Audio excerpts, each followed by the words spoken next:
Gusmus satu server dengan Kiai Haji Imaduddin Utsman. Ulama harus memiliki pertimbangan berdasarkan hati dan pikiran, jangan taklid buta dan hanya sekedar ikut-ikutan. Nek kiai nggih, monggo kersa jenengan. Tapi yang penting pertimbangannya sing bener, niatnya sing bener, nata atine sing bener. Aku duwe pertimbangan, tapi awakmu juga duwe pertimbangan dhewe. Nek kowe anut aku jenenge kowe gak duwe pertimbangan. Iya. Elok-elokan gak oleh. Kita ini hidup berdasarkan dalil. Nahnu abna'ud dalil. Kita ini orang-orang yang harus ada bukti dalil data pustakanya. Jangan sampai kita keluar dari jalur data dalil itu. Nanti akan ngarang-ngarang sendiri. Pemenang kok kiai gak elok-elok. Wis ra pantes blas. Wong gak ada pertimbangan, nalar, nurani dan dalil. Kiai ini lengkap. Jadi memang gini ku tanggung jawab cobane dadi kiai, salah nek gelem dadi kiai. Parani wong akeh ditakoki. Orang jawab, kiai kok gak jawab. Ditakoki santuy. Nek dijawab mangke gini ku dadi masalah.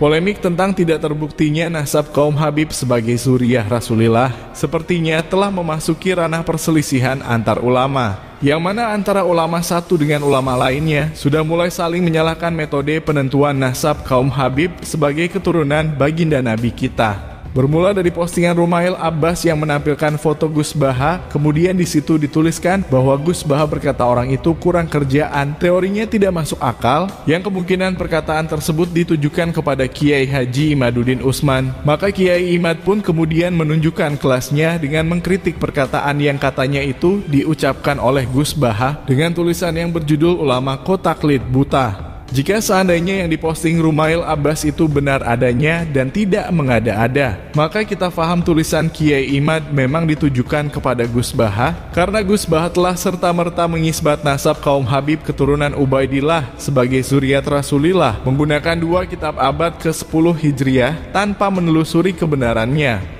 Maka wajar jika khusus dalam bab nasab ini Gus Baha dikategorikan sebagai ulama yang taklid buta pada pendapat ulama terdahulunya, karena beliau cuma ikut-ikutan dan tak mau menelusuri kebenaran pendapat ulama yang menjadi rujukannya.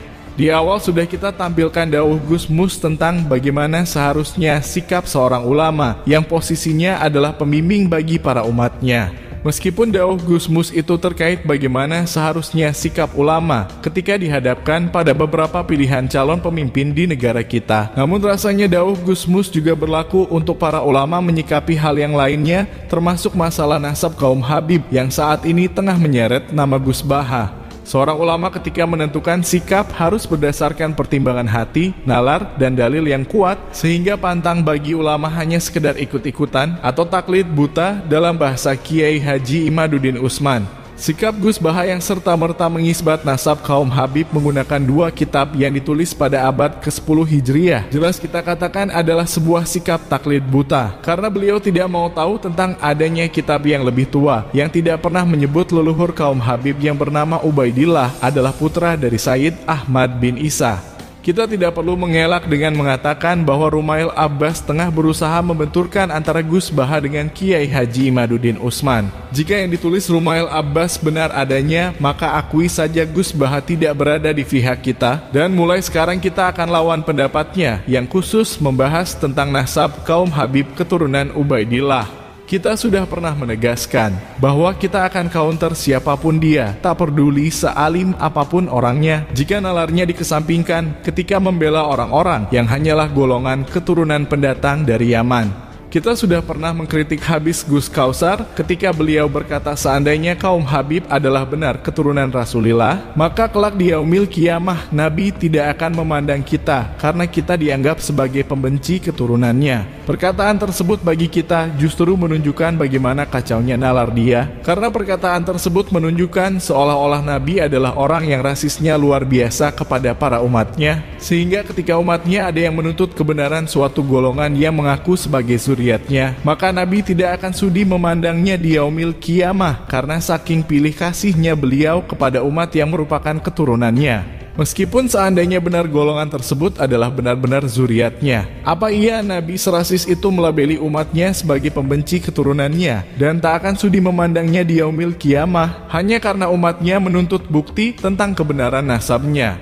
Pemikiran-pemikiran yang tidak masuk di nalar inilah yang kita lawan dari mereka, tak terkecuali dengan Gus Baha yang ternyata juga ikut-ikutan berkomentar dengan mengenyampingkan nalarnya. Jika benar yang ditulis Rumail Abbas bahwa Gus Baha berkata teori Kiai Imad tidak masuk akal, maka lebih tidak masuk akal mana dengan Gus Baha yang mengisbat nasab orang yang hidup di abad ke-3 Hijriah menggunakan kitab nasab abad ke-10 Hijriah. Banyak dari kalangan kiai yang ternyata mengambil dalil, namun dalilnya itu tidak kuat untuk dipakai. Sedangkan mereka menyampingkan dalil yang memang kitab tersebut dikarang, ditulis sangat dekat dengan orang yang dibahas di dalam kitab tersebut. Orang itu hadir dengan nilai kekurangan dan kelebihannya. Barangkali Gus Baha tidak ada waktu untuk belajar ilmu nasab. Maka kalau memang sampean pernah ketemu sama beliau, ya coba suruh mensempatkan waktu untuk belajar ilmu nasab dari abad ke-3 sampai abad Kiwari. Kalau Sayyid Ahmad bin Isa al-Muhajir hidupnya di abad ke-4, sedangkan kita harus mencari kitabnya di abad ke-10, itu sangat kejauhan. Maka dalil yang kuat tentunya adalah kitab yang mendekati hidupnya Sayyid Ahmad bin Isa al-Muhajir. Maka itu yang kita pilih, bukan kita memilih yang jauh. Jadi monggo jenengan semua kalau ada waktu sampaikan saja video ini sama beliau-beliau. Bilangin, saya Guru Abdul Razak meminta kepada para alim, para ulama, baik yang sudah sepuh ataupun yang masih muda, mohon sempatkan waktu untuk membaca referensi kitab-kitab nasab, bil khusus yang ada kaitannya dengan Pak Alawi. Bagi mereka yang mengaku ulama, yang mengaku kiai, yang paham akan kitab-kitab salaf, yang membahas tentang nasab, tentunya harus meneliti kitab-kitab mulai dari abad ke abad.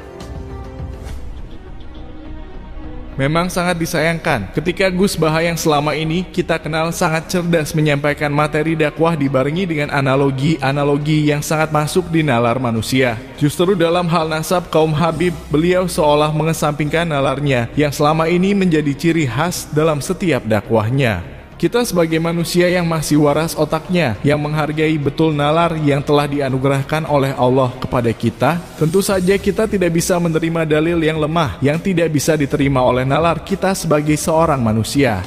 Orang yang hidup di abad ke-3 Hijriah diisbat nasabnya menggunakan kitab yang ditulis pada abad ke-10 Hijriah. Sementara masih ada beberapa kitab yang lebih tua yang tidak pernah menyebutkan bahwa orang tersebut adalah putra dari Sayyid Ahmad bin Isa.